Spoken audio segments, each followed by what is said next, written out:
കൊല്ലായിരുന്നോ? എന്താണ് പ്രശ്നം? അവനെ കൊല്ലണ്ടേ? അതൊക്കെ നമുക്ക് കൊല്ലാമല്ലോ, അതിനല്ലേ ഞാനിവിടെ നിൽക്കുന്നത്. അതുകൊണ്ടല്ലേ ഞാൻ നിന്നെ കാണാൻ വന്നത്. നീയല്ലേ പറഞ്ഞത് നമ്മുടെ ബോൾട്ടിൻ്റെ സ്ഥലത്ത് ഷോറൂമിൻ്റെ അടുത്തുണ്ടെന്ന്. ഹലോ. അപ്പോൾ നമുക്ക് പ്ലാൻ പറയാം. പ്ലാൻ 1, ഫസ്റ്റ് സ്റ്റെപ്പ് എന്താണെന്ന് വെച്ചാൽ, നിങ്ങൾക്ക് ആളുടെ വീട് അറിയില്ലേ? അപ്പം അത് മതി.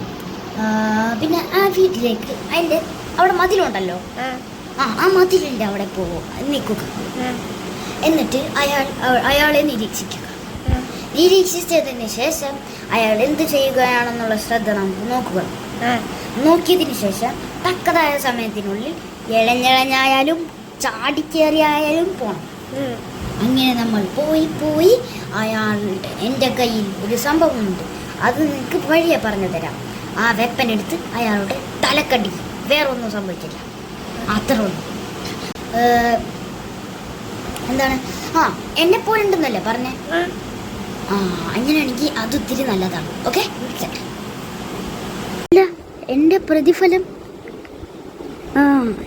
എനിക്കറിയാം. എന്താണ് എൻ്റെ പ്രതിഫലം? 50,000 രൂപ. 50,000 രൂപയോ? ഇതാണ് അയാളുടെ വീട്. വാതിൽ തുറന്നിട്ടില്ലല്ലോ, തുറക്കട്ടെ.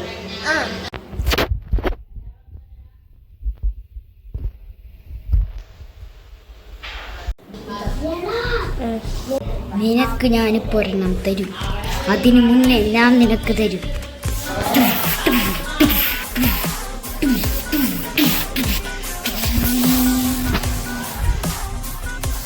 വെട്ടിയും തല്ലും.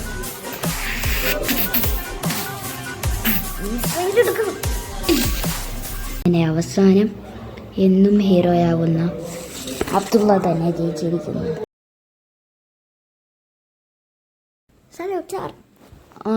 സല്യൂട്ട്. അയാളെ പറ്റി എന്തെങ്കിലും വിവരം കിട്ടിയോ? ഇല്ല.